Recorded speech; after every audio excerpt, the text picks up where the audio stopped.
¿Qué tal? Bienvenidos a todos a este nuevo podcast de Me Encargo. Esta noche nos acompaña el doctor José María Velasco, de JM Velasco y Asociados, una eminencia en el tema de la parte jurídica de condominios, ¿cierto, Gracias, doctor? muchas gracias.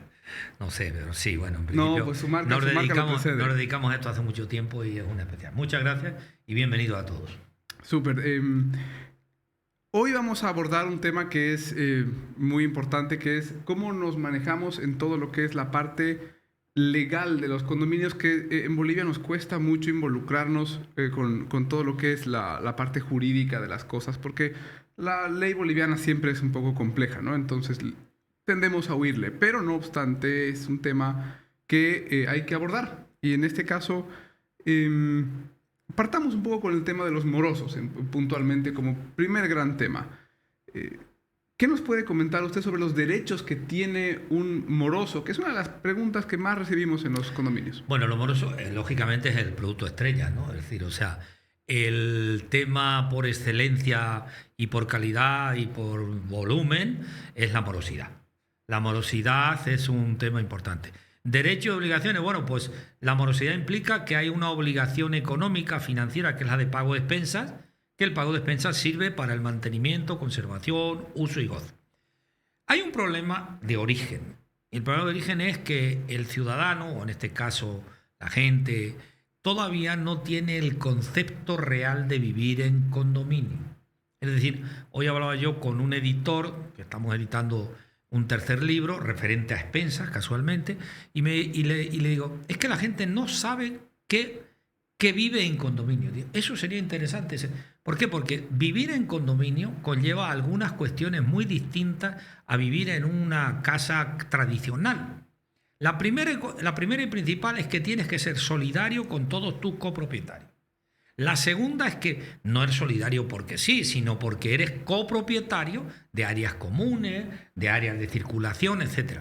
Entonces, primer problema fundamental, cuando alguien compra un inmueble en condominio, está comprando varias cosas, no una. Está comprando su departamento, sus áreas sociales, su porcentaje de impuestos, etc. Eso no está. Como eso no está claro, tampoco parece que esté claro el que yo tenga una obligación moral, legal sí, de pagar esa expensas. Por tanto, tenemos un problema que es la morosidad. La morosidad va acompañada de un montón de incidencias, como por ejemplo, ¿el moroso qué tiene? Pues el moroso tiene que genera una falta de convivencia, genera rechazo, genera estrés, mala calidad de vida. Ahora me dices, ¿qué derechos tienen? Pues los morosos, los derechos que tienen son los de todos. El ser moroso no implica que no tengas derechos.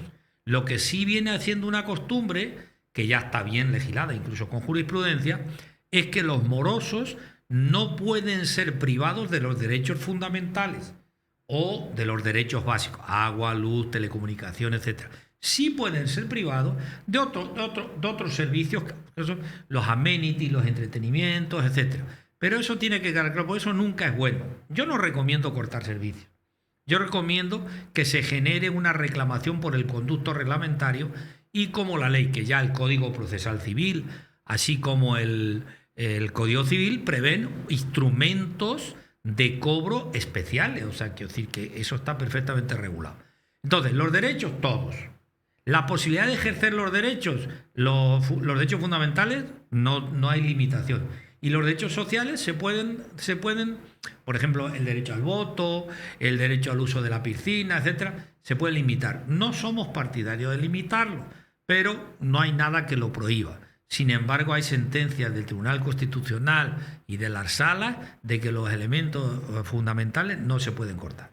Perfecto. Y cuéntenos un poco justamente en esta dirección, porque obviamente la mayor parte de los condominios adopta ese tipo de medidas de presión de carácter, digamos, fáctico, inmediato, decir, ok, la persona que no esté al día no puede usar la churrasquera, ¿no? Por ejemplo. En ese sentido, ¿usted qué medidas recomienda, en este caso, no recomienda estas, cuáles sí recomienda para que un condominio pueda recuperar la morosidad? Bueno, está claro, es decir, primero y principal, generar una forma de cobro diligente. Diligente significa que el administrador del condominio esté permanentemente haciendo seguimiento al cobro. No que se relaje y a los 5 meses vaya. Nosotros creemos que el cobro extrajudicial llevado con diligencia, tiene una efectividad alta. De hecho, la experiencia que tenemos es que cuando hemos ido a condominios con morosidad que nos han encargado cobrar, el 70% de la morosidad recaudada ha sido en extrajudicial, sin ir a los tribunales. Con algunos instrumentos como son plan de pagos, reconocimiento de deuda, conciliación, no sé, y otra serie de cuestiones, pero no necesariamente el tema tiene que ser judicial. Entonces, resumiendo, tener un buen esquema de notificación, un buen esquema de seguimiento y ser también, empático. Es decir, o sea, hay gente que no puede y hay gente que no quiere. O sea, hemos visto que también hay moroso profesional. Es decir, o sea, que incluso tenemos en las redes vídeos hechos ya para describir el perfil del moroso profesional. O sea, tiene un perfil, que es ese señor que sabe que por falta de legislación, por falta de por imprudencia, por dejación del administrador, pues se puede prescribir y sabe que va a ser muy difícil cobrarle, incluso hay condominios que no pueden cobrar la deuda porque no tienen herramientas de cobro. Claro. Y si nos puede describir un poco más este concepto tan interesante que es este moroso profesional, ¿algún caso que usted hubiera visto? Sí. Moroso profesional tenemos muchos, es decir, incluso casi en todos los condominios hay un profesional o un semiprofesional. ¿Qué quiere decir esto? Esto quiere decir que hay un señor que de propósito, digamos con dolo específico, ni siquiera genérico, sabe que no le pueden cobrar. No le pueden cobrar porque no tiene reglamento, no le pueden cobrar porque no ha sido notificado, no le pueden cobrar porque está mal calculada la expensa, no le pueden cobrar porque definitivamente no es el propietario, sino que es un heredero, un inquilino, etc. Entonces, este es el típico profesional. Normalmente es alguien que lo conoce, que sabe la ley, etc. Y que es altamente insolidario.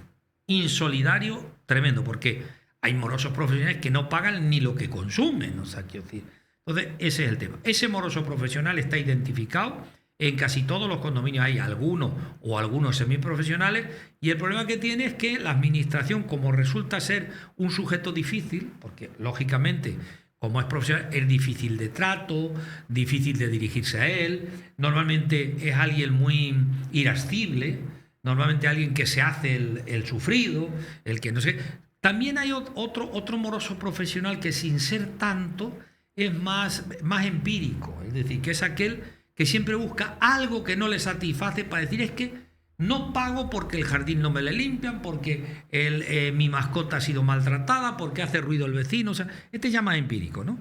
Pero el moroso técnico es ese que sabe que no se puede. Entonces, esas son las dos figuras. Perfecto.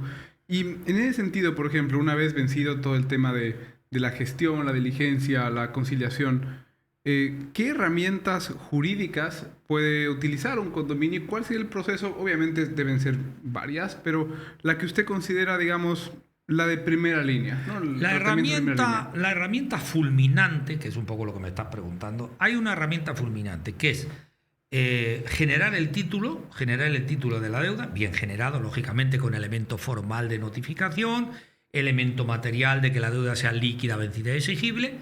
Y finalmente poner una demanda con medidas cautelares previas. Lo prevé el Código Civil. Es decir, el Código Procesal Civil prevé las medidas cautelares previas. Es decir, anunciarle la demanda con una medida cautelar ya puesta. La medida cautelar puede ser una anotación preventiva, anotación de vehículos, etcétera, etcétera. Eso es fulminante. Desgraciadamente, pues si me preguntas, yo te diría que medidas cautelares habremos visto un 1 por 1000. Un 1 por 1000. ¿Y por qué? ¿Por qué no se recurre a ese método? Primero porque es caro. Es decir, los condominios tienen un concepto de caro, que cualquier cosita que cuesta es caro. O sea, no es caro, es sencillamente que hay que pagar el abogado, hay que pagar la demanda, pero todo se puede recuperar, pero nadie quiere anticipar. Segundo, porque no es fácil requerir la documentación en función de si el condominio tiene reglamento o no tiene. Es decir, hay veces que no hay herramientas en el condominio para hacer eso. Y tercero, porque no hay mucha gente que le entienda. Es decir, este es un tema especializado. Incluso, mira, acabamos de tener un asunto, un moroso profesional, que ha sido demandado en un procedimiento ordinario mediante una persona jurídica. Y eso es excepcionable. Es decir, no es demandable. Y el condominio ha sido condenado. Fíjate lo que te digo, un IBEO que lleva 9 años sin pagar, ha sido condenado por 3 cosas. Primera, porque le planteó 9 años y hasta 2 años está prescrito, con lo cual pagó tasas judiciales de 9 años y solamente había de 2. Segunda, porque es un procedimiento monitorio y hizo un ordinario. Y tercera, porque la deuda no es líquida, ni vencida, ni exigible. Entonces, es complicado. Ese es realmente el asunto. Entonces, un condominio, imagínate ese condominio cómo ha quedado. Demando por 90.000, 100.000 bolivianos y resulta que la deuda de verdad son 2 años que son 25. He pagado tasas de 125 y encima me condenan. Entonces, incluso pasa otra cosa. Hay un vicio oculto, que es que los directores a su vez son propietarios. Entonces, el demandar o por medidas cautelares implica que yo soy enemigo de por vida. Es decir, se hace una cuestión personal. Para eso, ¿qué recomendamos? 3 cosas. Externalizar el conflicto, profesionalizar el conflicto y, finalmente, si uno no está de acuerdo, pues despersonalizarlo. Es decir, o sea, despersonalizar, externalizar y profesionalizar. Entonces yo llego y digo, el condominio tiene estos servicios jurídicos, entiéndase usted con él. Yo siempre pongo un ejemplo que es muy práctico, para todos los que nos escuchan. Usted debe a un banco, ¿no? El banco durante los primeros 3 meses que debe, hasta los 90 días, le tiene frito, le llama a mediodía, por las noches, y usted ya está cansado del oficial de que es el director. El día 91 que entra el banco ya a hacer la dotación en el Banco Central, usted llama, oiga, quiero... No, el tema ya está en el abogado. El mismo esquema. Despersonalizó, profesionalizó y externalizó. Esa es la solución de los condominios. Eso implica que tenga que tener un servicio jurídico. Nosotros abundamos en que los condominios tengan una sección jurídica, una sección financiera y una sección técnica. No que sea un todólogo. Los administradores van de todólogo. Entonces, ¿qué sucede? Que el todólogo no hace nada más que generar otro problema añadido. Topa con el profesional o incluso en lo financiero. Toca con que hay un problema de yo qué sé, de balance, de cuenta y tal. Y entonces, creemos que eso es lo fundamental. Entonces, ese es el tema.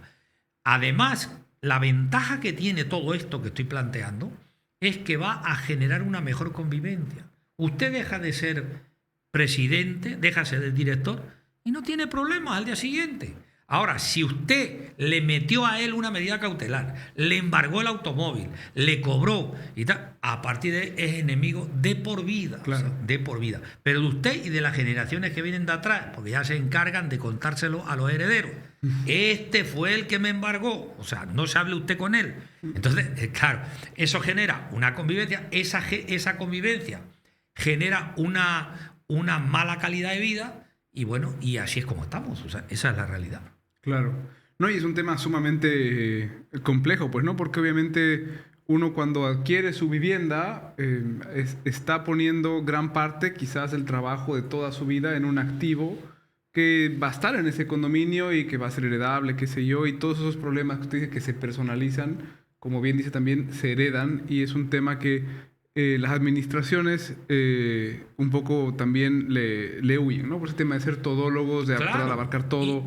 Incluso te voy a decir más. Has dicho una frase que yo ahora voy a decirle aquí. El 90% de la gente que compra una casa, el negocio jurídico y económico más importante de su vida es la casa. Correcto. Ahora te voy a sonar una anécdota un poco medio simpática. La hipoteca dura más que el matrimonio. Claro, es decir, nos compramos la casa con una ilusión, una hipoteca de 25 años, el matrimonio dura entre 5 y 7. O sea, ¿qué hacemos después? Claro. Después viene todo el conflicto, viene el tema. A eso le sumamos otra. Por si eso fuera poco complejo, le sumamos otra.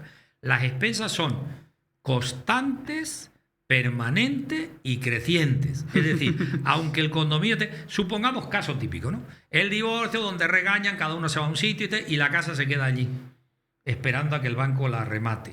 Todo ese tiempo hay que pagar expensas, hay que etc. Entonces, eso, por ejemplo, es una cosa que yo entiendo y es una crítica constructiva hacia los agentes de venta comercial. Que le cuenten que cuando entra alguien en el condominio es una cosa muy especial. O sea, vivir en condominio tiene una singularidad, que ya el Código Civil la dice. Dice... Copropiedad en propiedad horizontal, régimen singular, artículo 184 al 200. No dice copropiedad general, artículo 158.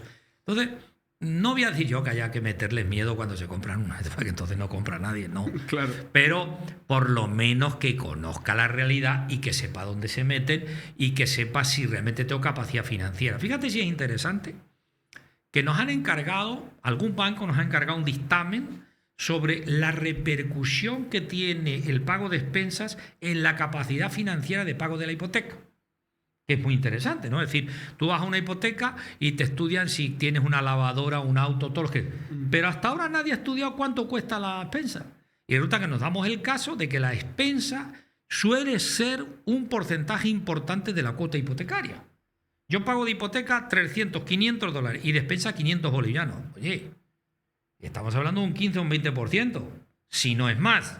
Hay oficinas en este momento en las que tienen 700, 600 de alquiler y 1.200 bolivianos de expensas.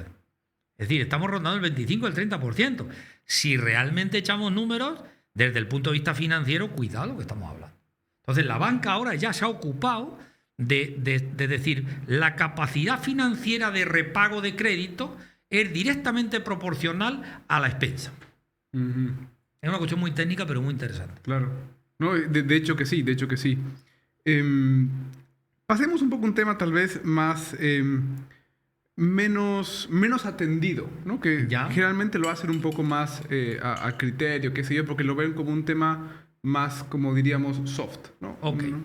Las mascotas. Que es un Segundo tema, problema. exactamente, que es un tema que la gente tiende a manejar un poco bajo la mesa porque consideran que los animalitos no son sujetos, digamos, a regulación del condominio.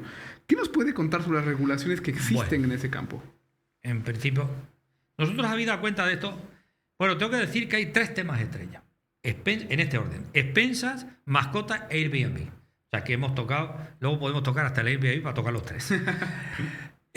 Habida cuenta de esto, nosotros hemos generado un libro de reglamentos. Casualmente, me agradó la entrevista porque casualmente en la página 150 ponemos reglamento de mascotas para condominios. Y lo curioso es 149 en adelante, y lo curioso es que, fíjate lo que decimos aquí, cosa desconocida. Dice, normativa aplicable, ley municipal, Santa Cruz, estoy hablando en cada municipio, ¿no? Ley municipal 37/2015, ley 500 de perros peligrosos, centro municipal de zoonosis, reglamento municipal y ordenanza administrativa. Esto está totalmente desconocido. Existe. Bueno, ahora la segunda parte es, ¿qué sucede con las mascotas? A ver, ¿por qué el conflicto de las mascotas? Bueno, el conflicto de las mascotas es porque venimos observando que la mascota ha implementado en los condominios un elemento emocional. Es decir, hoy una mascota es un elemento de la familia. Es un elemento, un miembro, un elemento de la familia. Por tanto, la connotación hoy no es la de antiguamente. Y estamos viendo que hay una especie de híbrido, es decir, hay quien realmente ya está en eso y hay quien piensa que, bueno, que no está en eso todavía. Bien, esa es una realidad. La realidad es que la mascota hoy es un miembro con carga emocional dentro de la familia. Nos guste o no nos guste, que ese es otro debate. Entonces, desde ese punto de vista, ya no tiene ningún sentido que la mascota no sea debidamente regulada. Igual que cualquier miembro de la familia. Es decir, si regulamos un parque de niños, regulamos un ruido, regulamos una fiesta, regulamos un horario, regulemos mascotas. La mascota además tiene unas necesidades natural biológicas que todas las conocemos. De hecho, por ejemplo, en otras partes, en el primer mundo, en Europa, ya hay condominios donde se fabrican esparcimiento de mascotas y donde las mascotas van a excrementar, o sea, quiero decir, y lavarse. No, quiero decir, eso está ya ahí, es un espacio de un área común. Y bueno, y debería implementarse. Pero bueno, eso sería un poco. Eso en cuanto a ese tema. En cuanto al otro, en cuanto a lo que hablaba, hay una cuestión de que, además de esta implicación emocional, hay mascotas que cumplen funciones. Claro. Funciones, es decir, hay funciones evidentes. Por ejemplo, un invidente tiene una mascota, lógicamente, que le guía, o sea, eso es evidente. Hay mascotas, por ejemplo, que hacen algunas tareas medio terapéuticas, o sea, Incluso hay buenas mascotas, por supuesto, con el tema de seguridad, etcétera. Entonces hay que distinguir muy bien cuando la mascota es una mascota, digamos, de compañía, etcétera, a cuando tiene una función, que son dos matices distintos. Eso por un lado. Por otro lado, no está todavía implementado el que haya condominios con y sin. Es decir, o sea, hay reglamento que dice con mascota, sin mascota. Nosotros tenemos este reglamento que está bastante trabajado, incluso hablemos de las razas peligrosas, hablemos de una serie de cosas. Y hay algo importante, que me voy a adelantar un poco a lo que va. Hay algo importante que describimos todo lo que se necesita y las obligaciones que tiene un propietario de una mascota. O sea, un propietario de una mascota tiene obligaciones, no es que no tenga ninguna obligación. Y aquí decimos que tiene, primero, registrar en el Centro Municipal de Zoonosis la mascota. Segundo, proveer a la alimentación adecuada. Es decir, no es en esas urbanizaciones donde resulta que sueltan a la mascota a la calle. No, o sea, adecuado. Vacunar, plan de vacunas, cartilla sanitaria, nombre del propietario en el chip. Entonces, todo este tipo de cosas debe tenerlo el administrador para evitar cualquier cosa. Y otra cosa que recomendamos es un seguro de responsabilidad civil. Claro. Para aquellos daños o en las personas o en las cosas que pueda producir una mascota, que lógicamente la puede producir de manera, pues yo qué sé, hasta si tú quieres, involuntaria, ¿no? Claro. Es decir, ese sería. Entonces, esa es la cuestión importante. Resumiendo, es un componente emocional, debe estar regulado y tiene un mínimo de cuestiones que cumplir. Claro, en ese sentido nosotros, por ejemplo, nuestro aporte, digamos, como aplicación es que ofrecemos unas que seguramente van en el campo de identificar a la mascota, ¿no? Ofrecemos unas plaquitas plásticas con un QR donde con cualquier teléfono cualquier persona lee ese QR. Correcto. Y le devuelve la información de la mascota, tanto por un lado por si se extravía la parte emocional de devolverla a su casa, como si es que está incumpliendo alguna norma y tienen Perfecto. Que guardarla en una jaula, en un lugar espacio, un reservado del condominio, para notificar a la vivienda desde la portería, ¿no? Eso lo hemos visto en varios condominios y que de hecho están inclusive implementando esta plaquita como algo casi obligatorio, ¿no? O sea, no obligatorio, pero con bastante ahínco, con el fin de que tener a todas las mascotas plenamente identificadas, en el fondo, ¿no? Que es un tema de los más también relevantes. Aparte de esta plaquita, por ejemplo, ¿qué otras cosas usted cree que a nivel práctico puede tomar una administración como acción? El administrador tenía que tomar como instancia, la primera, una cartilla sanitaria. La cartilla sanitaria. Luego, un censo de mascotas. O sea, debería de haber un censo de mascotas con sus copropietarios y su póliza de seguro de responsabilidad. Ahí, lo que hacéis vosotros, hemos visto en otros casos que le ponen un pequeño chip donde mediante GPS se le localiza, se le ve todo, ¿no? Entonces, no es nada difícil. Bueno, lógicamente en la cartilla sanitaria va la foto del animal, o sea, quiero decir, o de la mascota en este caso. No es difícil, pero parece que hay resistencia. Incluso hay algunos propietarios que se resisten. También depende del tipo de mascota, es decir, o sea, lo que hay que entender es que hay mascotas que son controlables más que otras. Claro. Entonces, eso es cuestión. Y también hemos detectado que la mascota en algún momento resulta, por un lado, emocional interesante y por otro lado, desde el punto de vista social, incómoda. Es decir, entonces, eso hay que probar. El administrador debe tener en cuenta. El otro día tuvimos un caso, voy a ir contando casitos. Sí, sí, claro. Entonces tuvimos un caso donde hay normalmente en los parqueos, si vamos observando, en los edificios, en los parqueos, se suelen juntar bastantes gatos. O sea, hay gatos que en principio tienen una función de los roedores, etcétera, una función disuasoria, pero hay un momento que cuando se sobrepuebla, tiene un problema. Entonces un administrador sacó un documento donde dice: decimos a los copropietarios que no pongan de comer a los gatos porque están gordos, se acuestan en los coches y huelen y tal. A ver, o sea, está bien, o sea, quiero decir, creo que lo de que el administrador no tiene que decir que los copropietarios, sino generar un lugar donde esas mascotas coman, un control, y si hay una sobrepoblación, avisar a la alcaldía, etcétera. Pero esa sería cuestión. Es cuestión de que tomemos conciencia de que es así. Claro, correcto. Bueno, en ese sentido nosotros, por ejemplo, desde nuestra perspectiva, la verdad que lo que primero hacen los propietarios cuando bajan la aplicación es crear su mascota. Es lo que hacen casi sin preguntar. Entonces, uno de nuestros beneficios es que al descargar, digamos, la aplicación y crear la mascota, automáticamente el propietario va creando voluntariamente el censo de mascotas que lo puede usar la administración después.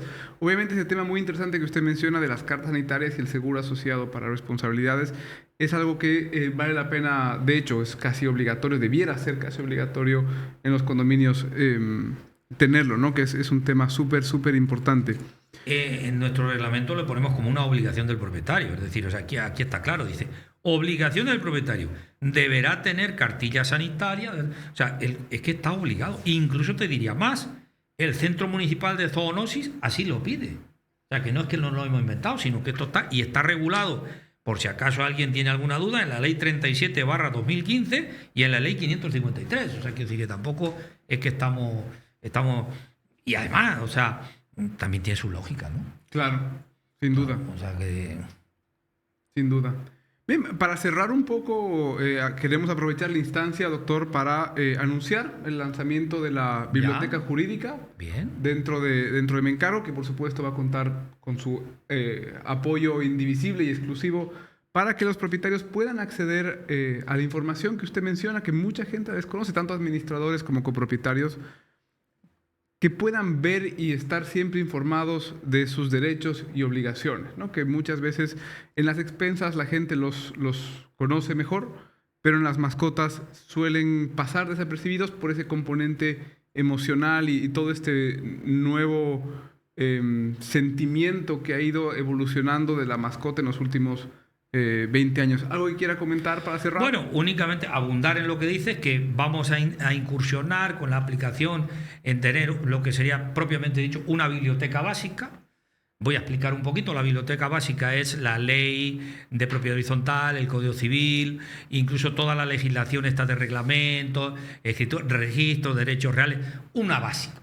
Luego va a haber un apartado premium que ya va a ser una cosa un poquito más avanzada, donde atenderemos casos particulares.